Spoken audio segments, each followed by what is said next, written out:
Okay, so hi everyone. So this is Ma'am Ellie again. I will be discussing the module 2, which is actually the continuation of our first module. Okay, so in this particular module, we have the same learning outcomes. Okay, and of course, let's have the lesson 3, which is about the world systems or the third, or rather the three model theory. Okay, so according to Immanuel Wallerstein, okay, the concepts of what he calls as world systems analysis. Okay, so according to Wallerstein, he emphasized that on the unit of analysis, this is what we mean by a world system rather than a state, okay, or rather than a society or social formation. So when we say a world system, okay, we are referring to the regional, and transnational division of labor, okay, which divides the world into different core countries, okay.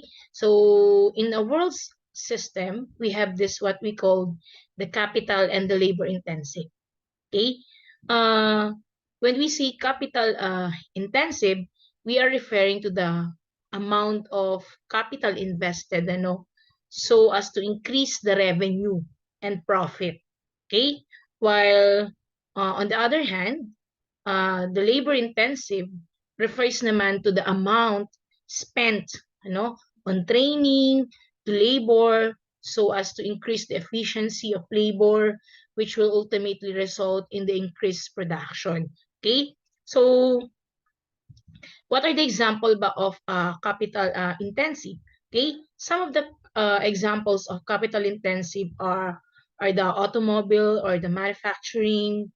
Then we have also the oil production, refining of steel production, and even telecommunications and transportation sectors are all example of capital intensive. Okay, while on the other hand, the example of labor intensive are, for example, agriculture, uh, then the coal mining industries, okay, and of course the construction.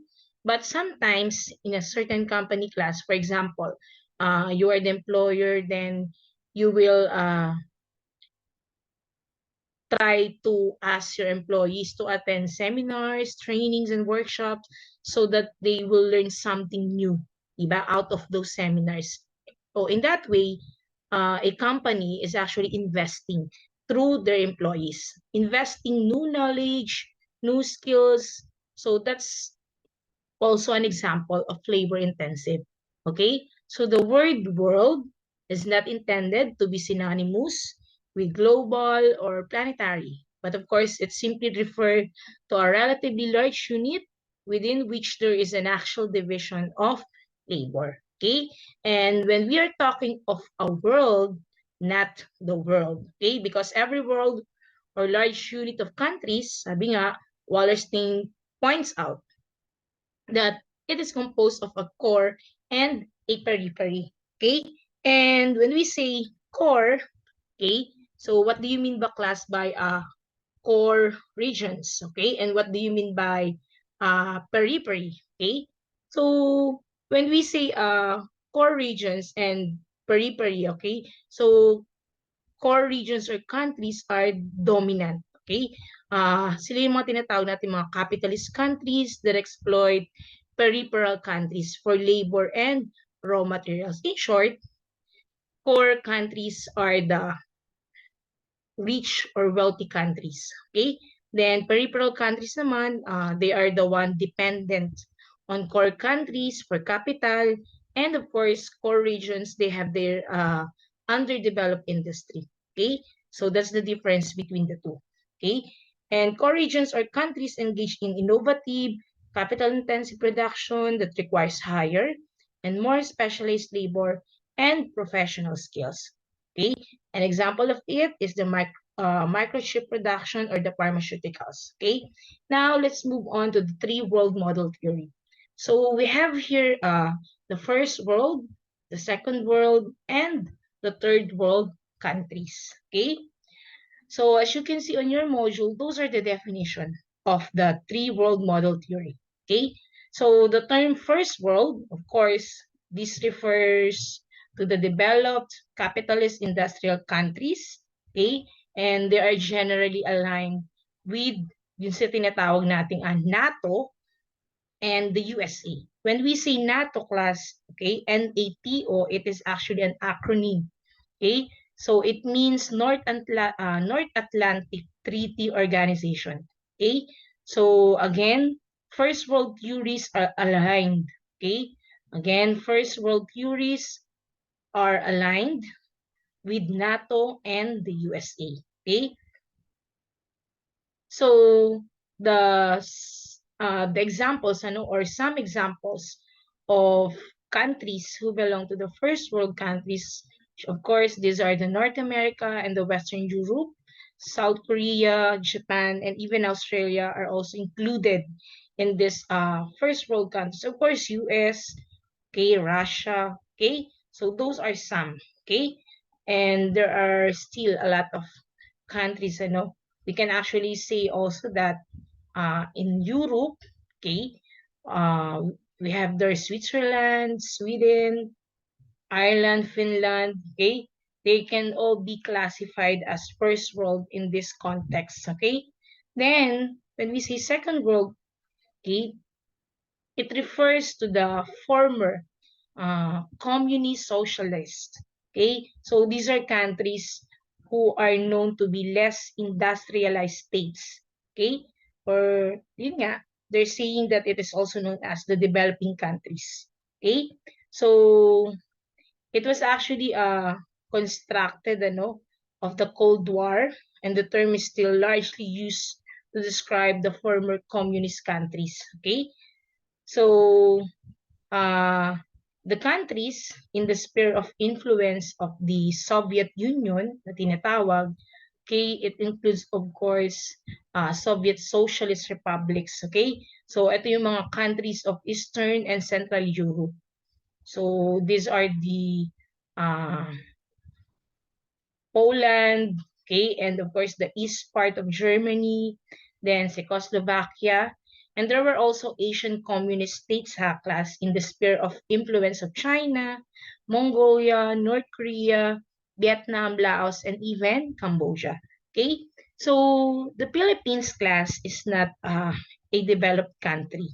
Okay, so our country or our nation falls behind on every one of the most common metrics, which was being used by the economists to determine the development status. Okay, so the Philippines per capita gross domestic product, okay, and together with the Human Development Index or the HDI and life expectancy, okay, it sits well below the yung tinatawag na thresholds for developed country status, So ibig sabihin class, the Philippines is really much a developing country na daw. But it has a long way to go pa rin to reach the what we call developed status. Okay? So the third one is actually the third world country. Okay? And the third world was all the other countries. So the mainly underdeveloped agricultural states and nations of Africa, yan, Asia, and Latin America. Okay? Oh, ito yung tinatawag na where the blessings of civilization daw benefited only a small ruling elite and the corporations and upper classes of the former colonial powers. Okay? So meaning class, in principle, uh, the term third world is outdated, but still in use. Okay, so today the politically correct designation would be the less developed countries or the least developed countries. Okay, or the LDC. That's according to the World Bank. Okay. Now, if you will ask what makes a nation third world, okay, so nowadays class, the term third world is more often replaced nga, sabi ko, as LDC, okay, by the United Nations and by the World Bank, okay? But of course, whatever term is used, it serves to designate countries that suffer from high poverty. So meaning countries with high poverty, high child mortality, low economic and educational development, low self-consumption of their natural resources. These are all countries belong to the third world countries. Okay, so these are also the developing and technologically less advanced nations of Asia, Africa, and Latin America. Okay? So, ito rin yung class na tinatawag na countries who are tend to have economies dependent on the developed countries. And they are generally characterized uh, as poor with unstable governments and having high fertility rates. Okay? So, ang tatandaan nyo pa class, a third world country, one of the critical factors of a third world country is the lack of a middle class. Okay? Kasi in a third world country, there is a huge impoverished population and a small elite upper class that controls the country's wealth and resources. Okay? And kalimitan, most third world countries, nations, they also have very high foreign debt levels. So sila yung marami or malaking utang. Okay? So that's what we mean by third world countries. Okay? Then let's have the GATT or the General Agreement on Tariffs and Trade. We've already discussed this on our previous discussion. So let's go to the globalization and internationalization. So beyond the definition of globalization, distinctions between internationalization and globalization are also contested. Okay, so class, these are the difference between globalization and internationalization. Okay, but of course, to give you more deeper understanding of what's the difference between globalization and internationalization, aside from what's written on the module, okay, so when we say globalization, we're talking about the spread of products, technology, information, and jobs across nations. Okay? So, kumbaga, corporations under globalization, these are corporations in developed nations where they can actually gain a competitive edge through globalization. And of course, developing countries also benefit through globalization as they tend to be more cost effective. Okay, therefore, they can actually attract more jobs. Okay, so class, the benefits of globalization have been questioned as the positive effects are not necessarily distributed equally. Okay, so one of the clear result of globalization is that an economic downturn in one country can create a domino effect through its trade partners. Okay, so that's the clear result of globalization. Okay, and that's true, diba? Well, on the other hand, internationalization describes designing a product in a way that it may be really consumed across multiple countries. Okay? Sabi nga, it's what the country is producing for its own needs and trading with other countries for what it needs. Okay? So, internationalization is actually a process which is used by companies looking to expand their global footprint beyond their own domestic market. Okay? Understanding the consumers abroad because they may have different tastes or habits, of course. And this internationalization often requires modifying products, just like what McDonald's did on some of their branches abroad. Okay? They modified products to conform to the technical or cultural needs of a given country. Okay? For example, such as creating plugs suitable for different types of electrical outlets or creating or making new menus, okay, so that it will be suitable for the taste of their customers. Okay, so that is what we mean by internationalization. Okay, so, and of course, in this module, you can see also an example of globalization and internationalization because, for example, the cultural ties and economic trade between the members of the ASEAN or the members of the EU are international in nature.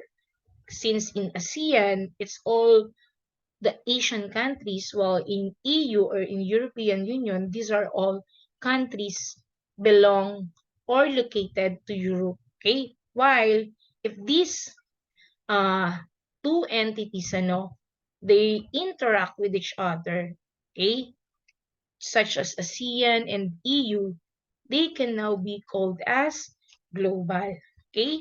So that's the difference between international and global. Now, let's move on to philosophies of ideologies or philosophies and ideologies against globalization. Okay? So we have where globalization is about the liberalization and global integration of markets. Okay? And of course, we have also the globalization is inevitable and irreversible. We also have this third, which is nobody's in charge of globalization. Globalization benefits everyone. Okay? Globalization furthers the spread of democracy in the world. And globalization requires war on terror. Okay? So those are some of the philosophies and ideologies against globalization. Of course, uh, I don't know if you can still remember our discussion about liberalization and free trade. So those are some of philosophies and ideologies why some countries were actually against and some are in favor, of course, to globalization. Okay, so market globalist class are those who promote the concept of a consumerist, okay, free market world or a global marketplace that is made possible through globalization. So they paint globalization in positive and optimist colors, okay? And of course, uh, according to Manfred Stiger, okay, there are five claims of market globalism. Okay, so and these are what you can see on the module. Okay, there are actually six. Okay, and these are all sinasabi nila that these improve ways of living and shared technological progress, and also it motivates political economies in favor of increasing globalization. Okay, so one ultra optimism of market globalism is that globalization involves the triumph of markets over governments as governments increasingly withdraw to make room for free interflow of goods and services. So, meaning the ideological formula class in globalization is liberalization plus integration of markets is equal to globalization. Okay, so that is what we mean by globalization here. Okay, so that's actually the summary of the six core claims according to uh, Manfred Sticker. Okay? So they claim it these are the claims of market globalism. Then we have the critics of globalization, which are divided into main camps. Okay, of course, we have the anti-globalization. When we say anti-globalization, okay, wants to end to what it considers as a highly imbalanced system of globalization that favors the first world over third world. Okay, it also refers to the movement whose participants are opposed to capitalism and globalization. Okay, so that is what we mean by that. And of course, there are some scholars like Stephen Hawking. Okay, who is Stephen Hawking ba class? He was a British scientist. He was also a professor and also an author. Uh, isa siya sa mga nataguriang anti-globalists, okay? And other proponents of anti-globalization are uh, the opinion that neoliberal corporate economic policies have only worsened inequality and poverty. So meaning, these people who are against the globalization, they do believe, na mas lalo pang lumala yung inequality and poverty, to different countries because of globalization. So, meaning it has merely created new and different forms of economic slavery. Okay, that's according to some of the anti-globalists. Okay, and of course, the onset of the Industrial Revolution, the religion of growth, won the imagination of the people, and it actually became the universal religion. Okay? But syempre, class, blinded by this religion of growth, yan, diyan nagkakaroon ng mga, when we say blinded of religion of growth class, it means rampant industrialization and consumerism. So meaning, human beings began depriving other human beings of food, shelter, and protection. So that's according to to some of the uh, people who do believe that globalization only uh, worsen the situation, not only to poor countries, but also even in some of the developing countries. But of course, the most affected countries are countries who belong to the third world countries. Okay? And of course, we also have this the Das Kapital of Karl Marx. Okay, so we have this Karl Marx.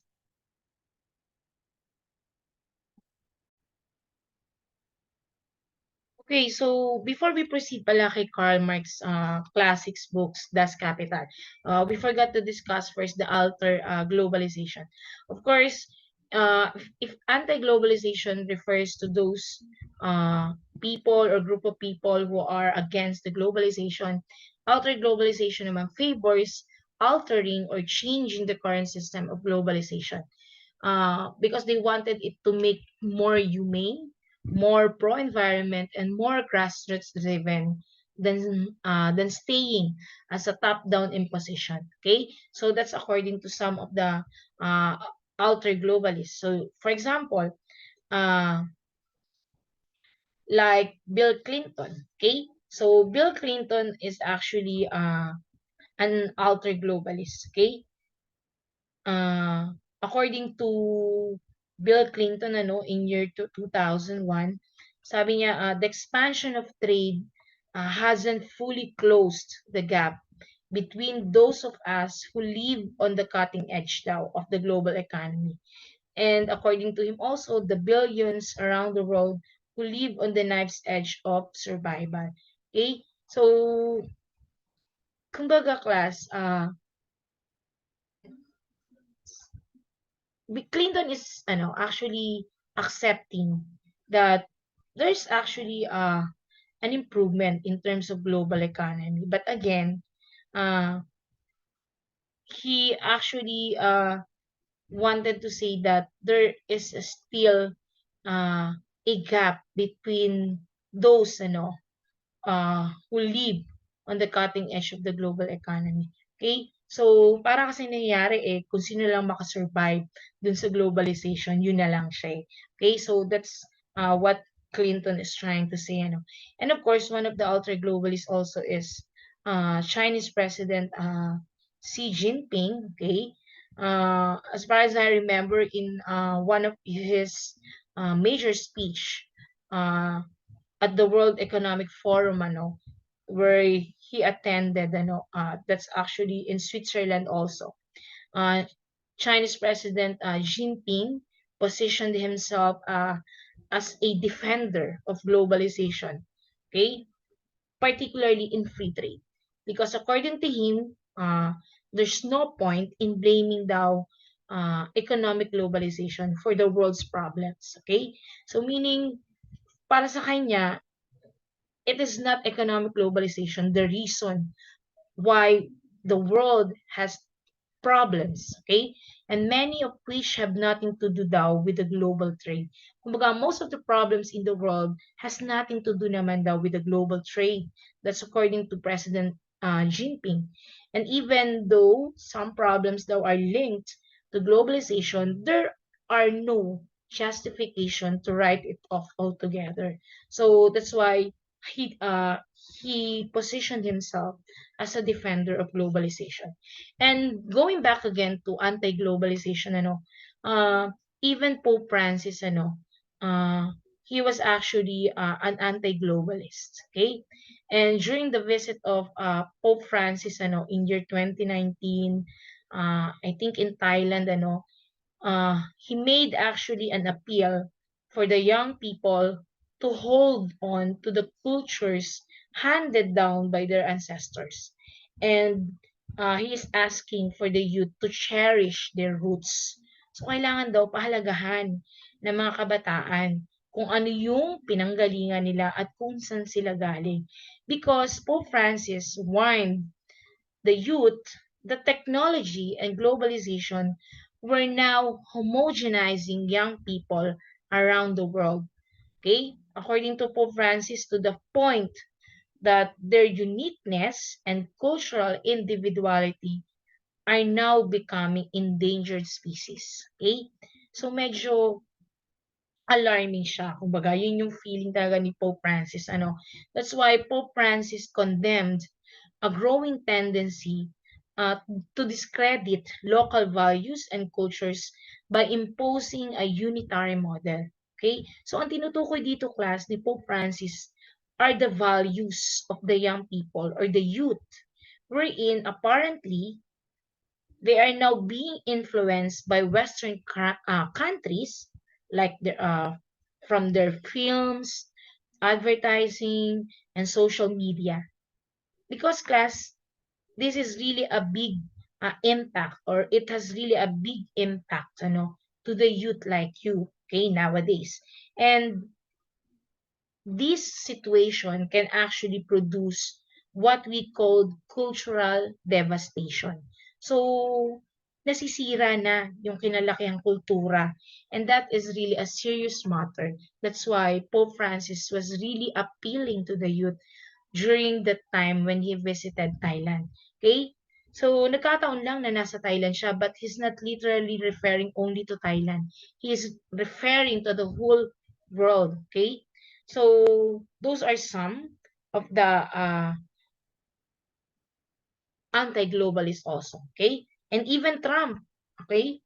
Kala nyo, Trump is, in favoring of globalization? Somehow? No.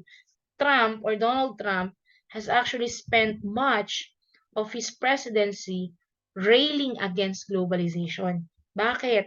Because according to Trump, when he was still the president of the USA, sabi niya, the future does not belong to the globalists. Okay? Sabi ni Trump, the future belongs to patriots. That's what he is rallying. Okay? Sabi niya, the world must embrace its national foundations. Okay? The true good daw of the nation can only be pursued by those who love it, okay? By citizens who are rooted in its history. Okay? And according to him, wise leaders always put the good of their own people and their own country. Okay? That's according to Donald Trump. Okay? That's why some of the prominent people who belong to the anti-globalists are Pope Francis and Donald Trump. While on the alter globalization, we have Bill Clinton and the president of Chinese, Xi Jinping. Okay? Now, let's move on to the next slide, or rather, not slide, to the next topic, which is about Karl Marx classic book, The Das Kapital. Okay? So, Karl Marx, okay, sino ba si Karl Marx, class? He was actually a German philosopher, an economist, historian, okay? So, according to his Das Kapital, which is known as the Bible of the working class, okay? Uh, Marx argues that society is composed of two main classes, okay? And these are the capitalist, okay, and the proletariat class, okay? When we say capitalist class, we are referring to the business owners who organize the process of production, okay, and who own the means of production such as factories, tools, and raw material, and who are entitled to any and all of profit.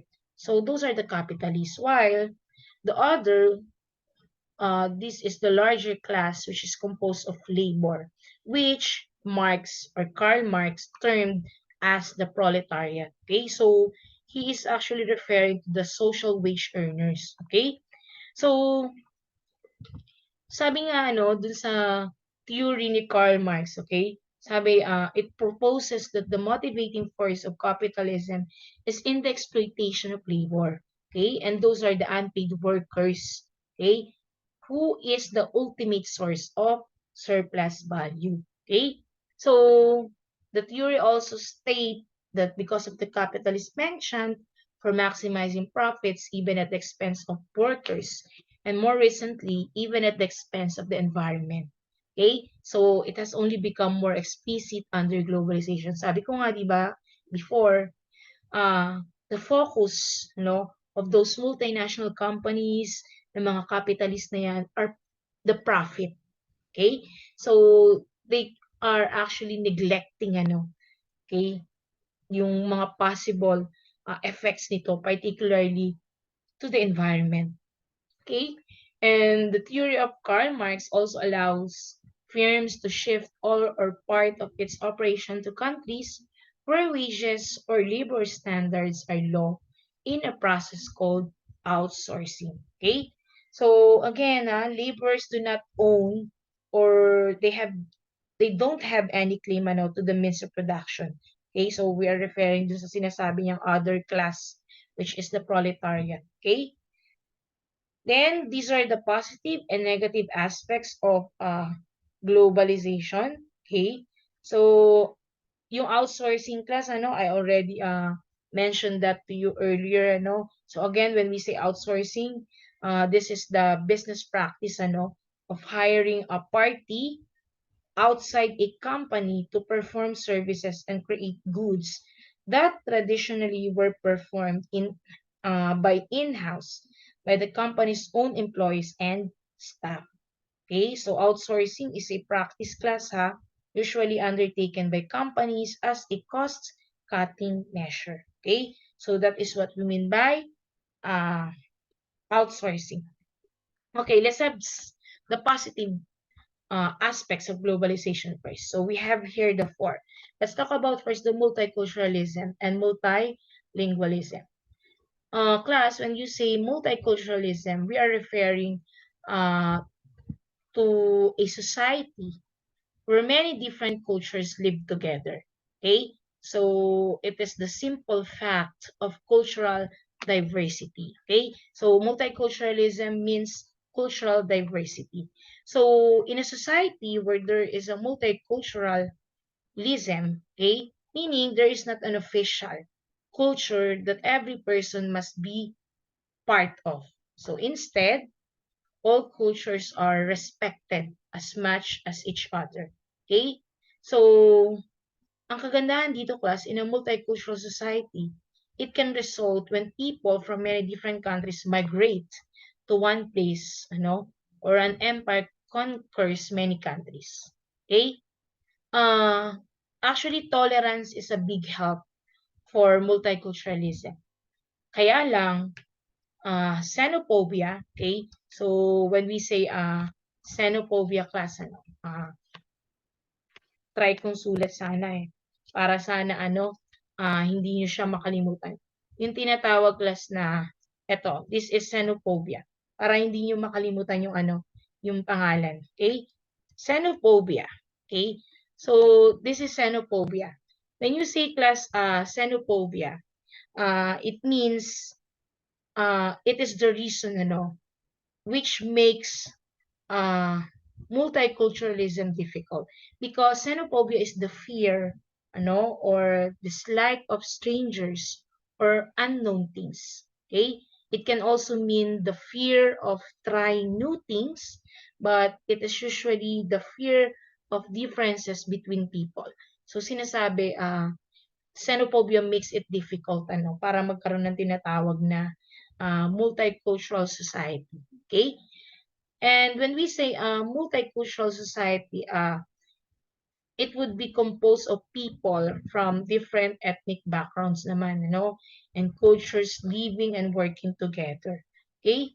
So, in short, in a society when people from different backgrounds link with each other's culture, then it will shows the acceptance of each other's culture and background. Okay? So, again, xenophobia is actually related or uh, kasama siya dito sa tinatawag na multiculturalism. Okay?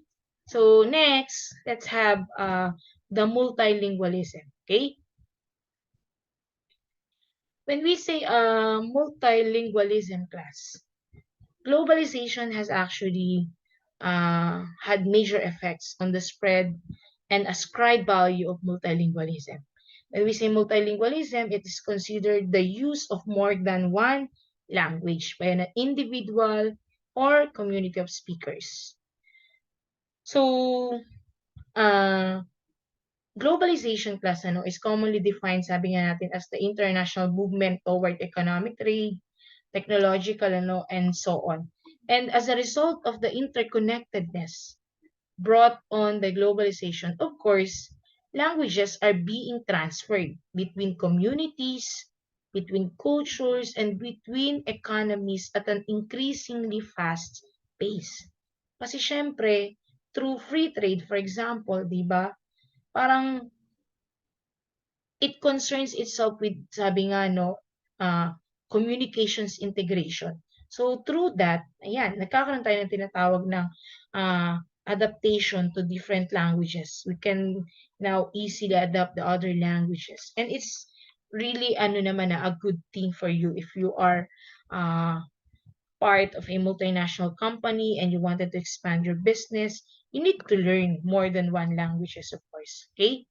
Now, let's have of course free trade, okay? Uh when we say free trade, naku, napaka familiar yun na dito, no? The exchanging of goods and products without tariff or taxes.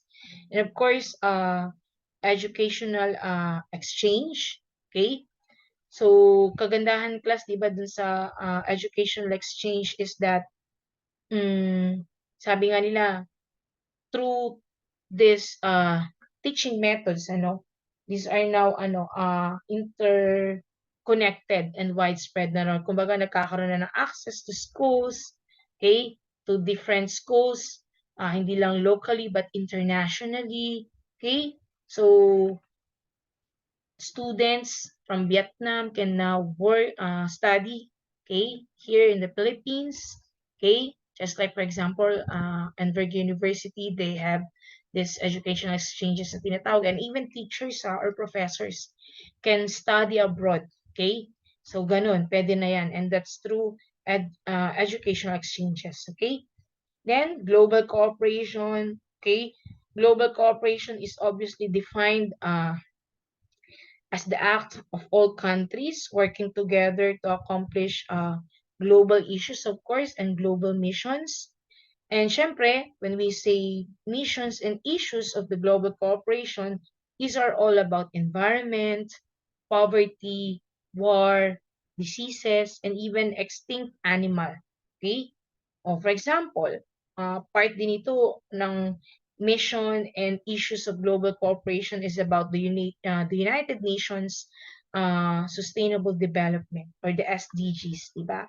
Okay, so those are all positive aspects of globalization. Okay? Then of course, we have here the negative aspects of globalization. Okay? Ayan, si xenophobia hindi yan kasama dito. Okay, lumutang lang si xenophobia. Okay, tanggalin ko lang siya. Para lang mawala siya. Ayan, hindi na siya mawala. So, okay. Let's have, basta xenophobia is linked to multilingualism.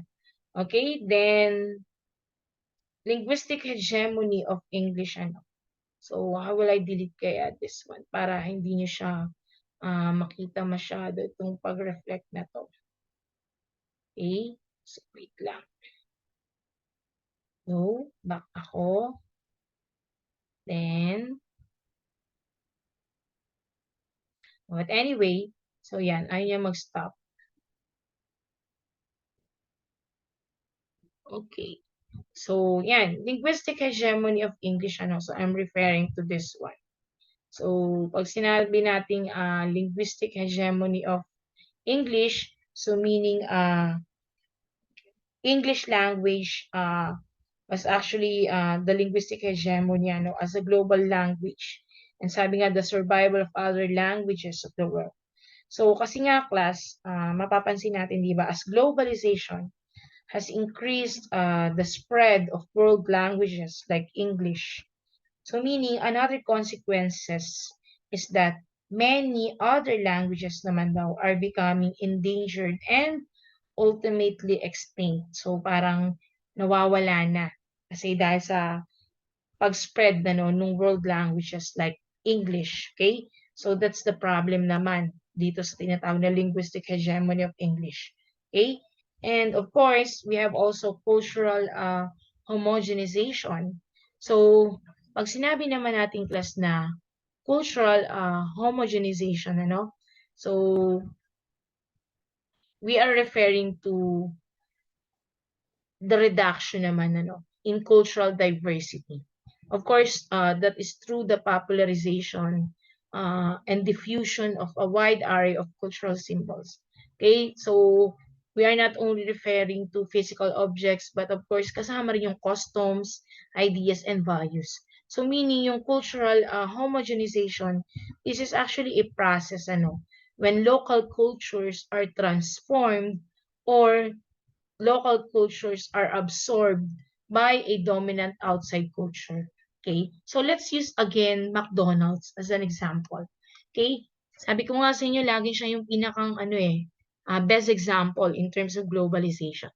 So McDonald's has become the ultimate symbol of Western globalization culture. And it is actually recognized as the largest transnational corporation in the world. Okay, so Nestle is actually a Swiss multinational food and drink processing conglomerate corporation kung saan makikita nyo siya is in Switzerland. Okay, then third world dependence on the first world, that's another negative. Okay, so ano nangyayari dito class, meaning si third world countries or yung mga may hirap na bansa, the poor countries, o since sabi nga natin, sila yung mas malaki at maraming utang. So, ano nangyayari in terms of economy, they are more dependent to the first countries kasi sila yung nasasandalan nila. So, in short, ano nangyayari is rich countries become richer and poor countries becomes poorer. So, yun eh. Yun yung nangyayari ngayon. Okay? And of course, we have global income and wealth inequality. Okay? So, as yun, ganun pa rin, di ba?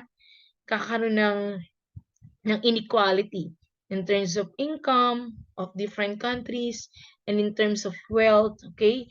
So, the poor countries still remain poor and yung mayamang bansa, ayun, patuloy pa rin silang yumayaman. Okay? And of course, tax injustice. Okay?